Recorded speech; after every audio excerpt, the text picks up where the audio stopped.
This podcast is proud to be part of the Talk Sport Fan Network. Talk Sport. Powered by fans. It's a goal! What a goal! It's absolutely world class from Marcus Tunde!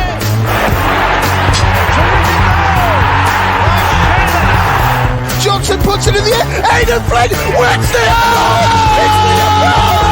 It's still with Lee Gregory. He's in the box. Tries to screw him. Is it going to be there? Yes! Oh my word!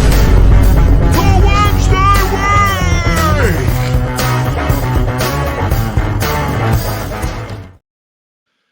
Hello, good evening and welcome to another episode of the Wednesday Week. My name's Dan Fudge. This is the Hello from the Other Side edition. Tonight joining me, I've got Mark the Robe Adams, so called because he films all of his podcast episodes whilst wearing his dressing gown. Big fan of that, Mark. And I'm actually quite... Do you know what? I make a point of having to take my robe off when we're recording our show to put it back on. But in Yorkshire, it's called a house coat. So, but I'm showing my age there a little bit. Now, as irony would have it, we're talking to a club from the Midlands, and given the last 6 weeks with the team that we've played 4 times in the last 6 weeks, Mark's based in Coventry, and we're talking into tonight on. Hello from the other side. Always my favourite bit, that, isn't it? It's good, isn't it? That's classy, that is, yeah. Yeah. Oh, yeah, I'm bringing all the class to it, Mark. So listen, we're going to talk about the upcoming game between the Wednesday and Birmingham. Now, I believe you've been given extra tickets. We've given you something like 1,500 extra tickets. Does that mean we've given you the West Stand lower, or have we just given you more of the away end? You'll be behind a goal, which is always nice to see. Yeah. I mean, to be honest, I'm gonna have to make do with Sky on Friday because I can't make it this time round. I'm absolutely gutted because Hillsborough is one of my favourite away days. I love it up there. So yeah, sadly they moved it to a Friday, so I can't make it because of work and so on. But we're taking a big following. Dare I say, if we'd have brought that many, to be fair. But no, yeah. Sorry, Mark. My apologies. You said we're going to take a big following, and then the internet cut out. So can we start again from that one? Yeah. Because I think the internet's laughing at us, to be honest. Yeah, it always is. But no, seriously, no, we're all buzzing. I mean, we haven't had a couple of, we've had a couple of losses, but the atmosphere around the place has improved so much since Mr. Mowbray came in. We're really playing well. We're just not scoring. The final third, everything up until the final third is good, but that final third, we're absolutely toothless at the minute. So I'm sure Tony Mowbray will sort that out in the summer. I think there's going to be some investment in the summer. So if we can get through to May and then see what happens. But look forward to watching the game Friday. I think it'll be a tough one. Of the old cliche, there's no easy games in this league, is there? I was saying to another podcast earlier today that, like, do you remember that season where there was something like 6 points separated 8th to about 21st? The championship is like that. Anybody can beat anybody. It's absolutely insane. So listen, Mike. It's been a weird season for Birmingham City, especially along the lines of starting very well under Eustace, and then. So let's talk about that. Where were you, 4th or 5th, when Eustace got his marching orders, and you won 2 games prior to Eustace's departure, and it was a bit of a terribly kept secret about Rooney coming there, wasn't it? Like everybody in your circles kind of half expected it to happen. So. Did you feel like Eustace had done his time? He was there, 4 years? And do you feel like his time was up and it needed a bit of an injection? Yeah, I mean, well, John, we were his first full-time job in the Football League. We'd only had it. I mean, he replaced Lee Bowyer, so really we only had it a couple of years out of him. But I mean, don't get me wrong, I love John for what he did. I don't think, dare I say, I don't think he was a top 6 manager. I know a lot of people from the outside were saying, "Oh, you must be crazy getting rid of him, top 6." But it was 5 minutes into the season. There was always that feeling. It's very early days. I mean, we were only a couple of points off 18th, so It's just, I mean, people forget we went through September. We picked up I think it was 1 point out of 5 games. Right. And I was at Norwich, and then things were quite ugly at Norwich. We lost at Norwich 2-0, and people were calling for his head. But I mean, yeah, full credit to him. You know, he gave us a bit of pride back. You know, he got people sort of interested again. And then, like you say, you know, Wayne Rooney came in, and to this day, I don't know the logic behind it. I think it's let's it's pull that apart. So Tom Brady and his pals have come in, you know, for some reason. I think Rob Gronkowski's invested in somewhere as well, hasn't he? Is it in your club or someone else's? But yeah, we're now getting mega rich NFL ex-NFL players coming in to buy championship teams, which seems insane to me. But there must be some kind of financial tax fiddle or something. I assume that's what it is. So Rooney's come in. Eustace has gone. You were relatively top of the league, and you're right, Mark. There was a lot of people out on the outskirts saying, "Well, that's a bit harsh." There, you know, Jim White was very vocal about it, and then got Eustace on his show to talk about it. He was very magnanimous when he was speaking about it. Really classy interview it was from Eustace. But Rooney coming in now. On one hand, you've got Wayne Rooney coming in, and you're thinking, right, he's well connected. He's been one of the best English footballers that we've seen in this country for, you know, arguably the last 20 years. But on the other hand, he's a bit of a shit average manager. Like, you know, did you expect him to open his little black book and get a few players in and that type of thing? Because it's not, you know, he got relegated with Derby. It's not like he was the messiah there, but for some reason, when he's talking to the lads in the car park, you know, he's the best thing since sliced bread. He just got relegated. No. To be honest, Dan, I mean, already his CV is in tatters. Yeah, and he's so young and it's so early in his career, but it lies in tatters now already. Like you say, took Derby down, finished 9th in the MLS, which, you know, that's not really an achievement. Part of me wanted him to do well. I mean, the first game we had against Hull, we lost at home 2-0, and it was absolutely toxic for a guy making his I mean, for a guy making his managerial debut, it was awful. I mean, the performance was awful, but off the pitch, I've never seen a guy get so much abuse from his home debut. He didn't really. The impression he gave was that he didn't do any homework on our club. He didn't get himself familiar with Blues fans. He just seemed offish. His body language was, you know, off. He didn't seem to want to be there for sake of a better word. And those 15 games were just awful. I mean, already we've moved on and forgot it ever happened. It was that bad. I mean, you know, maybe in another galaxy, in another time, you shove him into a TARDIS, he might do all right somewhere. But I don't think he's management material. You know. No, I think you know, you've seen a lot of these things where the best managers don't tend to have had a glittering career, and on the other side of it, the glittering players don't seem to have had a great managerial career, you know. And you kind of like, well, is there an aloofness? Is there like a holier than thou attitude of somebody like Rooney coming in? You can imagine, you can see him because he's that type of person, shrugging his shoulders, going, "They're all shit." You know what I mean? You can imagine him. You can imagine him being like that, can't you? And what tactical nous has he got? Well, that's the comment we've been saying for a few months, to be honest, about a lot of our players. No, I'm only joking. No, I mean, it was just pure and simple a gamble for his name. Like I say, after seeing the abuse he got, part of me did want him to come good and to shut people up.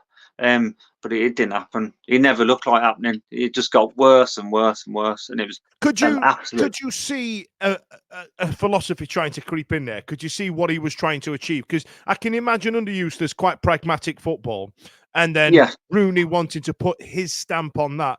But just like with us with Xisco Munoz at the start of the season, I couldn't see what he was trying to achieve. I couldn't see, did he want to play long ball? Did he want to play expansive, pressing, tick-a-tacker? Like, I couldn't understand what he was trying to achieve. Did you manage to get a sense of what Rooney was trying to achieve? Because I can imagine it being a lot to all of a sudden, you know, 2 or 3 months into the season to then go, you know, all that you've been doing and all that you've been practicing over the summer, forget all that, we're doing it this way. You know what I mean? Yeah, I know. To be honest, Dan, I mean, he was trying to play it out from the back, and you've got for example, a goalkeeper like John Ruddy, who's coming up 38, he's played his whole career one certain style, and all of a sudden you're not going to get him playing like it's like Michael Jackson in goal. He was like just didn't know what to do with the ball. It was it was awful. I mean, throwing out to defenders who aren't used to that, high press. There was gaps everywhere. I mean, the only way I can describe it, it was purely like playground football. It was gung ho. It was gaps when the opposition was on the counter attack. It was acres of space and gaps, and it was like 5 on 2 and 4 on 2. It was just woeful. I was hoping the penny would drop and something would tell him, I've got to go back to basics, but it didn't. And everyone watching the games, everyone in the stadium at Blues or away from home could see what is going on. Why can't we just go back to basics? But I think it was a streak of sort of stubbornness. He just kept with his high press, and it wasn't working, and he just persevered with it. And it was a death knell for him, really. That's interesting, actually, the high press, because like you're playing this really high line of defence up the pitch. Now, bear in mind, Eustace did not play that with Birmingham City. That they had their job, they were sticking to it. That's what they did, and to all of a sudden go, hey, go 20 yards further up that pitch, and when it gets kicked over the top, run back, and you're thinking, run. Wait, run? Are you winding me up? It was bonkers. It was the most bizarre style, and it was just a pig's ear. I can't put it any. All right, we got a few strong words indeed, Mark. That strong words. Oh yeah, I forgot who I'm talking to, but no, it was bizarre. I mean, we got a few decent results. We got a couple of decent results, but chances are you're going to in this league. Yeah, but bear in mind the result that you got under Wayne Rooney. It was us. You know what I mean? Yeah, I know. We were bottom of the league up Diarrhea Drive without a saddle. You know what I mean? And you beat Sheffield Wednesday. Oh, well done, Wayne. Yeah. Get in the queue, pal. Yeah, I know. That was his first win as well. Yeah, but it was by and large, it's just we've made a lot of mistakes in our history with certain signings, certain managers, and that was possibly one of the most monumental we've ever made. And you've had Steve Bruce in charge. Do you know what I mean? We've had Bruce there, yeah. But okay, yeah. So let's talk about Tony Mowbray right now. I've got a good pal who's a Blackburn fan and speaks very highly of Tony Mowbray and the work he did to get them out of League One. And there was an element where they were quite sad about losing him at Blackburn. And then where did he go? He's been somewhere else since, hasn't he? Sunderland. Yeah, he was at Sunderland. I thought he was unfortunate there. If I'm honest, I felt like absolutely. Yeah. But there must have been an element of your fan base that where all of a sudden it was polarized. Like, it's not a glamorous appointment on one hand, but on this hand, I'm definitely in this camp. I think Mowbray is a very shrewd appointment given the predicament that Rooney left the club in. Yeah, absolutely. I mean, at one point it was looking like Steve Cooper might come in, which I wouldn't have been averse to. Quite lucky. He was one of the bookies' favourites. I mean, again, people were saying, "Oh, we could get Eustace back, or we could get Rowett back," but I wouldn't have gone for that, to be honest. I think it never worked second time round. No. So no, I think Mowbray was quite chuffed. Like I say, we were polarised. I mean, some people were like, "Oh, he's a dinosaur," and "Oh, we're going to have boring football," but it's nothing like that. It's really on the front foot. It's back to basics a little bit.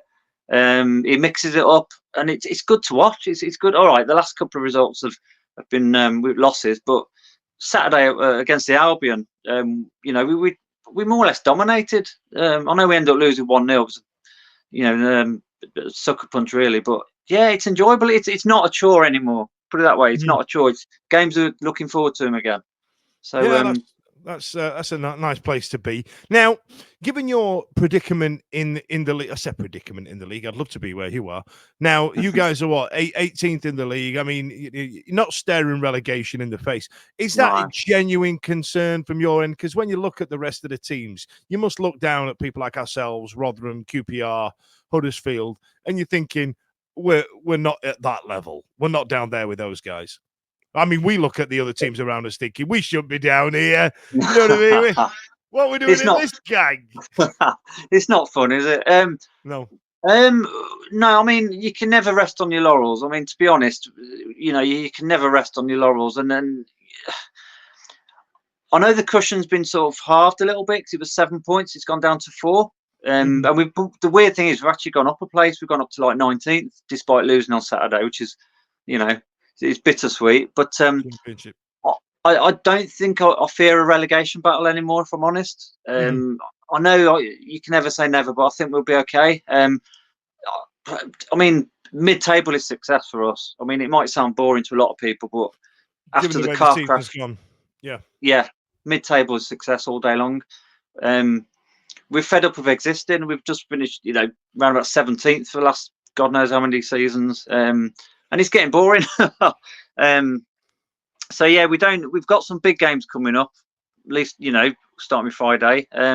Some really winnable sort of games. So if we can get on a run, I think we'll pull away. In many ways, I mean, it's not so much league position this year as long as we stay up, because we know that in the summer there's going to be some investment.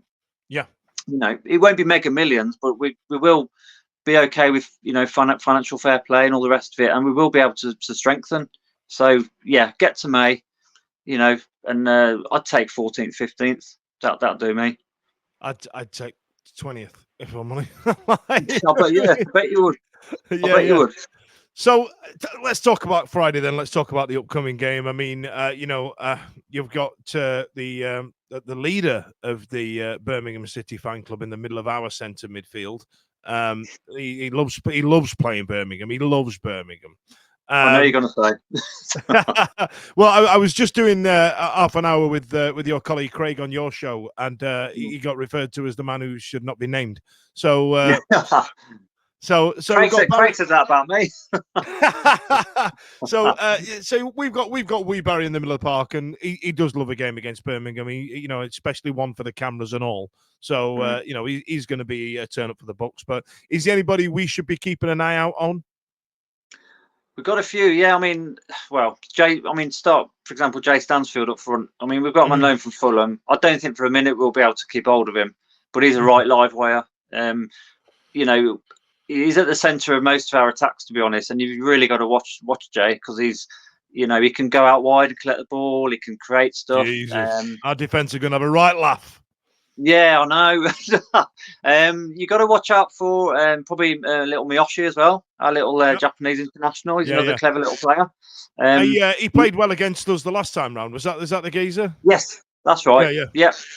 He's a little live wire. We've just signed, probably familiar with Pritchard from Sunderland. Wow. And he's an absolute bargain for 100 grand. He played, made his debut against the Albion on Saturday. And he only played a half because he sort of lack of fitness, but he ran the show. And from midfield, he was absolutely superb. So yeah, we've got a few.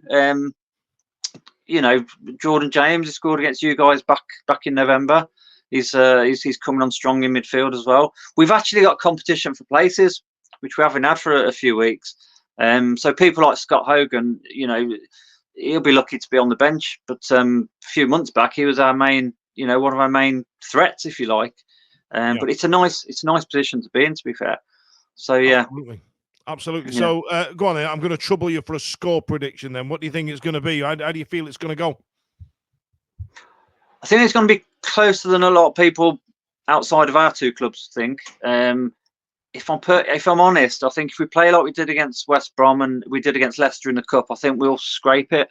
So I know you guys probably won't like me saying it, but I'm going to go for 2-1 Blues. That's exactly what your colleague Craig said. He said exactly the same scoreline. Yeah, he did. Yeah. So I assume you two probably don't agree on most things, but you did on that one via proxy on our show. So that's not too bad. Listen, Adam, Mark, sorry, I was reading your surname there. My apologies.